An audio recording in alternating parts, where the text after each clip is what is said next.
Sizi Floridadan salamlayıram. Mən artıq 2 ildir ki, Floridada yaşayıram və ona görə də istədim ki, bəzi məni təəccübləndirən və qəribə gələn məsələlər haqqında sizə danışım.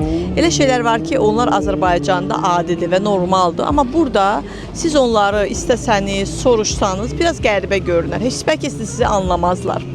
İndi bunlardan bəziləri haqqında danışacağım. Bəzi əsas məni təəccübləndirən məsələləri, bəzi fərqləri topladım. İstəyirəm bugün onu sizinlə paylaşım. Deməli, onlardan birincisi nədir? Florida ştatında avtomobillərin ön hissəsində nömrə nişanı yoxdur. Bu çox maraqlıdır. Bu təcrübə bütün ştatlarda deyil, yalnız 6 ştatdadır. Florida, Arizona, Alabama, Arkansas, Delaware və Georgia ştatlarındadır. Buradakı belə deyək də avtomobillərə cavabdeh olan qurum hesab edir ki, ön nişanların hazırlanması bir xərcdir və ümumiyyətlə təhlükəsizlik üçün buna heç bir ehtiyac yoxdur. Nömrə nişanının arxada olması kifayətdir. Yəni siz təsəvvür edin ki, bir taksi çağırırsınız, sifariş edirsiniz və bu taksi gəlir. Siz əmin olmaq üçün ki, həqiqətən də bu sizin sifarişinizə uyğun avtomobildir. Siz məcbur olursunuz ki, bir avtomobilin arxa hissəsinə fırlanasınız və nömrəni görəsiniz. Və sizə deyim ki, əslində insanlar çox razıdırlar bundan. Heç kim təzə avtomobilini deşib ora nömrə nişanı yapışdırmaq istəmir. Bir də deyim ki, bir çox avtomobil istehsalçıları, məsələn Tesla, Audi, Porsche, BMW, Mercedes kimi markaların istehsalçıları ümumiyyətlə ilk dəfə istehsal edəndə avtomobilə heç bu nömrə nişanı üçün yer də qoymurlar. Dealer onu satacağı ştatdan asılı olaraq, əgər o ştatın belə bir tələbi varsa, onda bu nömrə nişanı üçün bir lövhəni əlavə edir.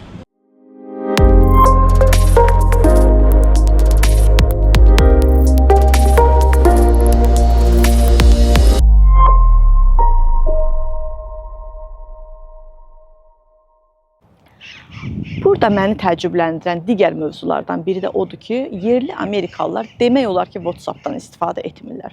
Bu bizim üçün dəhşətli bir təcrübə idi.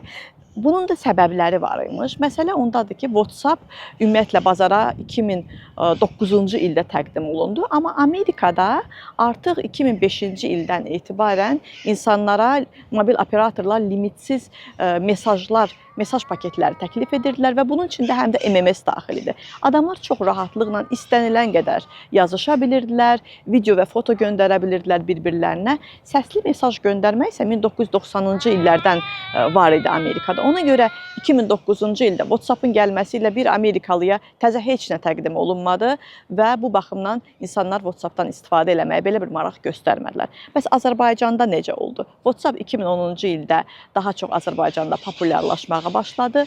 Həmin dövrdə internet mobil rabitədən daha ucuz idi və sərfəli idi. MMS bütün telefonlarda avtomatik quraşdırılmamışdı. Ona görə də video və foto göndərmə imkanları məhdud idi. Səsli mesaj isə ümumiyyətlə heç mövzu deyildi.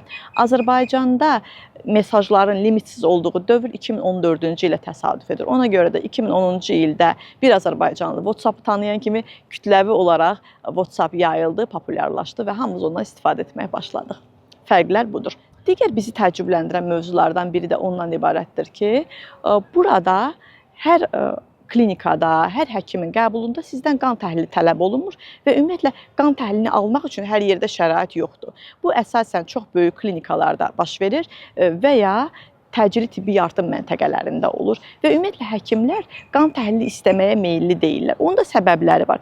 Birinci səbəb odur ki, onlar insanlarda bir təlaş yaratmaq istəmirlər. Əvvəl əlamətlərə görə müalicə edirlər, daha çox müşahidə edirlər və çox ciddi bir ehtiyac olarsa, məsələn, bir irsi bir səbəb varsa, bir yaşla bağlı bir risk görərlərsə, o halda qan təhlili tələb edirlər. Digər bir səbəb ondan ibarətdir ki, burada həmin bu proseslər çox bahadır və hətta sizin sığortanız olsa belə həkim əsaslandırmalıdır ki, o nəyə görə qan təhlili istəyir və bu da uzun bir prosedur olduğuna görə hər həkim bunu eləmir, əgər ciddi bir səbəb yoxdursa.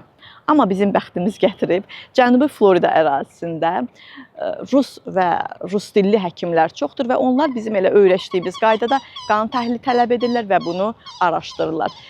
Təkcə Cənubi Floridadakı 4 şəhərdə 200-dən çox rus və ya rus dilli, əsasən Yahudi əsilli həkimlər var. Bu da maraqlıdır. Digər məni təəccübləndirən və yaxşı mənada təəccübləndirən məsələlərdən biri də odur ki, siz istənilən bir restorana, bir kafeyə, harasa gedəndə sizə ilk olaraq masaya su gəlir və bu su pulsuz olur. Ona görə ki, bu su krant suyudur. Siz təsəvvür edin, burada krant suyu içməlidir. Çünki dövlətin təhlükəsiz su ilə bağlı bir tələbi var və bütün ştatlar bu tələbə əməl etməlidirlər. Mən Floridadakı suyun keyfiyyətindən çox da razı deyiləm, səmimi desəm, amma Sakit Okean bölgəsinin şimal-qərb hissəsində su ümumiyyətlə çox tərtəmizdir. Amerikada suyu ən gözəl, ən təmiz və dadlı olan ştatlar Hawaii, Cənubi Karolina və Minnesotadır. Əgər siz deyirsiniz ki, mən su içə bilmirəm, mən ancaq çay içirəm, o deməkdir ki, siz Minnesotada olmamısınız. Su o qədər yumuşaq, o qədər təmizdir ki, adam onu nəfəs alırmış kimi içir və heç xəbəri də olmur. Su demişkən, ümumiyyətlə burada suların tərkibi çox yumuşaqdır. Məsələn, biz 2 ildir burada yaşayırıq. Bir dəfə də çaydanda bu kirəc dediyimiz ağ əhəngə oxşayan bir maddə əmələ gəlməyib. Məsələn, mənim yadımdadır ki, Bakıda tez-tez su daşlaşırdı deyə su borularını tuturduğunu təmizləmək lazım idi. Burada belə bir problem yoxdur. Hətta Vaşinqtona təzə gələndə adam belə nəyə ən çox təəccüblənir? Duş alandan sonra sizə elə gəlir ki, sabun bədəninizdən yuyulmadı. Əslində sabun yuyulub, amma su o qədər yumuşaqdır ki və maqnezium o qədər azdır suyun tərkibində, dərinin yağ qatını zədələmir. Ona görə də belə bir yumuşaqlıq hissi qalır.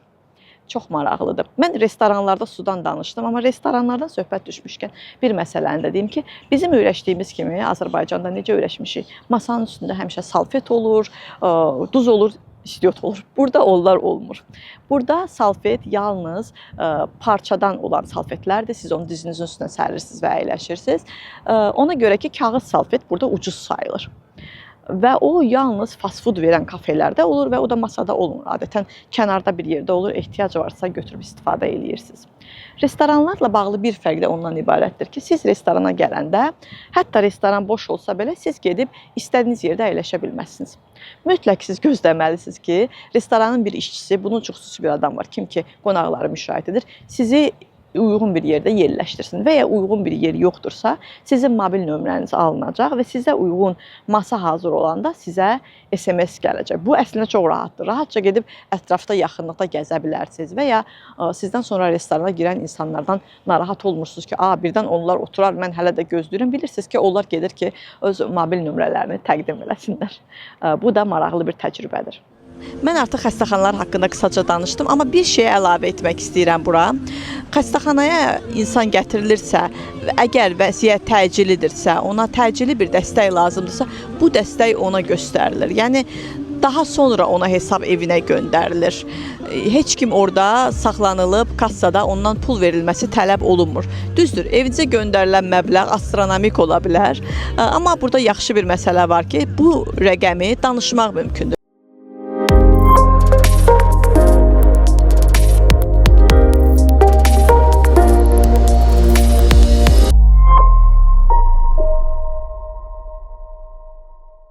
Bu rəqəmi mütləq ödəməli deyilsiniz. Siz istəsəniz bu rəqəmi faizsiz aylara bölə bilərsiniz və ya hətta maddi vəziyyətinizi əsaslandıraraq bu rəqəmdən müəyyən bir 50% və hətta bəzən 70% bir endirim əldə edə bilərsiniz. Amma Azərbaycanda necədir? Azərbaycanda mənim xatırladığım qədər insan hətta pis vəziyyətdə belə xəstəxanaya gətirilsə, əgər ödəniş olunmasa kassada, belə deyək, onun əgər sahibi çıxmasa, adamı əməliyyata almırlar və ona dəstək göstərmirlər. Mən bildiyim qədər belə idi. Əgər indi belə deyilsə, ki, ümid edirəm deyil, bu barədə kommentlərdə yaza bilərsiniz. Xəstəxana ilə bağlı bir məsələni də qeyd edeyim ki, burada həkimə uşağı aparmaq çox ciddi bir mövzudur. Həkimin bütün göstərişlərinə qeydsiz şərtsiz əməl etməlisiniz. Məsələn, Azərbaycanda həkimin göstərişləri, yəni belə deyək, əsasən tövsiyə xarakter daşıyırdı və valideyn qərar verirdi ki, onu eləsin, yoxsa eləməsin. Burada isə siz məcbursunuz həkimin göstərişlərini əməl etməyə. Biz bir dəfə körpə uşaqla bağlı bir məsələ var idi. Xəstəxanaya getdik və orada həkim elə bir təhlil istədi ki, biz düşündük ki, bu təhlil lazım deyil və uşağı incidəcək, fiziki olaraq incidəcək. Biz dedik ki, biz bunu istəmirik. Siz təsəvvür edin, sosial işçilər yaxınlaşdı bizə, bizlə söhbət elədilər. Bir gün sonra evimizə gəldilər, qapını döydülər, maraqlandılar. Sonra zəng elədilər bizim haqqımızda. Amerikadakı tanışlardan məlumat aldılar ki, bunlar necə ailədir, uşaqlara necə baxırlar, həqiqətən məsuliyyətli valideyndirlər yoxsa yox. Və bundan sonra iş bununla da bitmədi. Növbəti 2 həftə ərzində mən hər dəfə uşağa dərman verəndə bu dərmanın və uşağın şəklini çəkib sosial işçiyə göndərməli idim. Siz təsəvvür edin, bu qədər ciddi bir mövzudur burada uşaqların sağlamlığı. Başqa fərqlərdən birini deyəcəm, bu mənim yaralı yerimdir. Azərbaycan üçün, bizim üçün çox adi olan bir məsələ var. Çatdırılma və quraşdırılma xidməti və hətta bu barədə bir çox zarafatlar da var. Amma burada bu xidmət ümumiyyətlə yoxdur. Burada buna deyirlər do it yourself mədəniyyəti, yəni özün düzəlt, özün elə mədəniyyəti.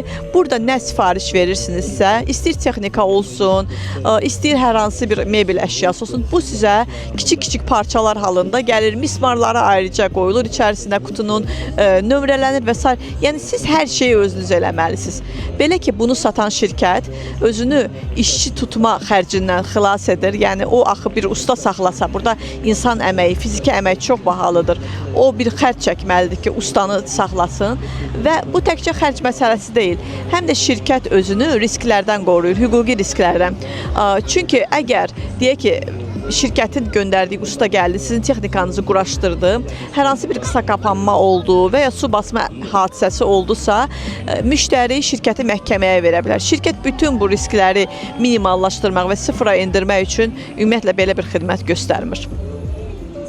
Mən təzə gələndə məni nə təəccüblü gəldi, qəribə gəldi. Deməli, siz paltarları yuyursunuz, paltar yuyan maşın daha doğrusu yuyur paltarları, amma ləkələr getmir, solur və geri qayıdır.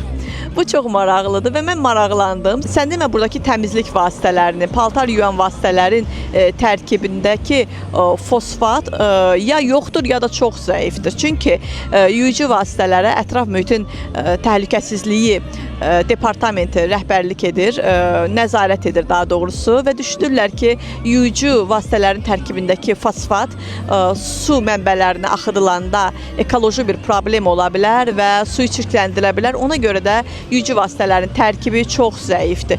Əlbəttə, əgər bir ləkə çıxaran alıb bu məsələni həll edə bilərsiniz, amma Azərbaycandakı kimi bir yuyucu vasitə ilə bunu həll etmək mümkün deyil. Bundan başqa, paltar yuyan maşınlarda HE rejimindədir artıq, yəni high efficiency rejimində çalışır. Bu nə deməkdir?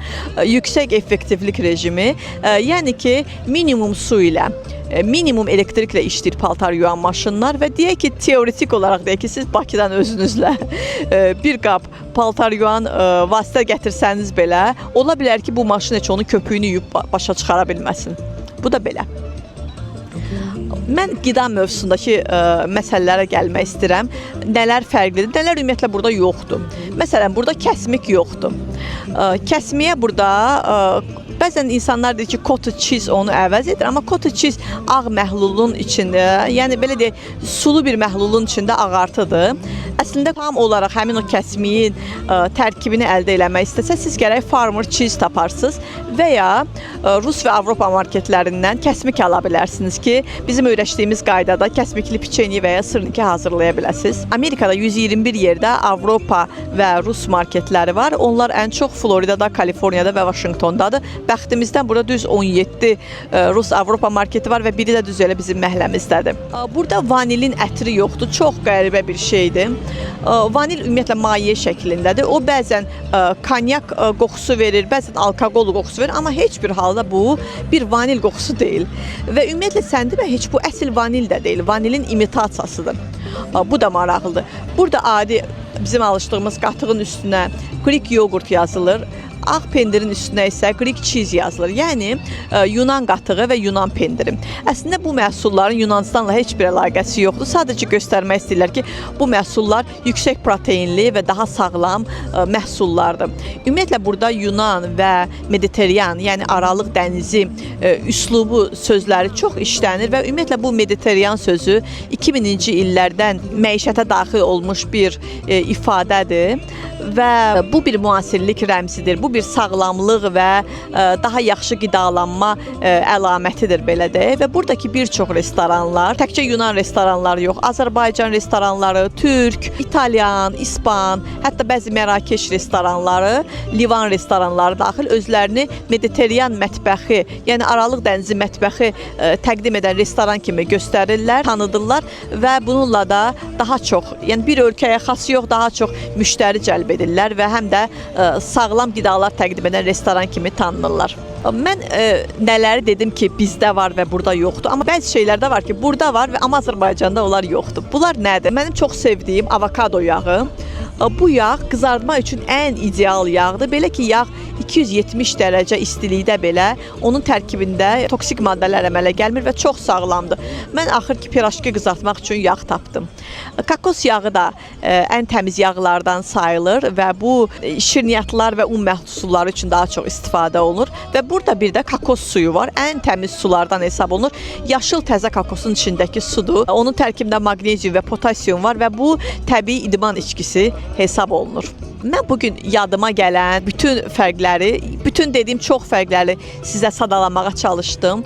İstəyirəm kommentlər hissəsində yazasınız ki, sizin üçün nə daha təəccüblü oldu. Nə olmasa siz deyirsiniz ki, mən Amerikada yaşaya bilməzdim, o mütləqdir.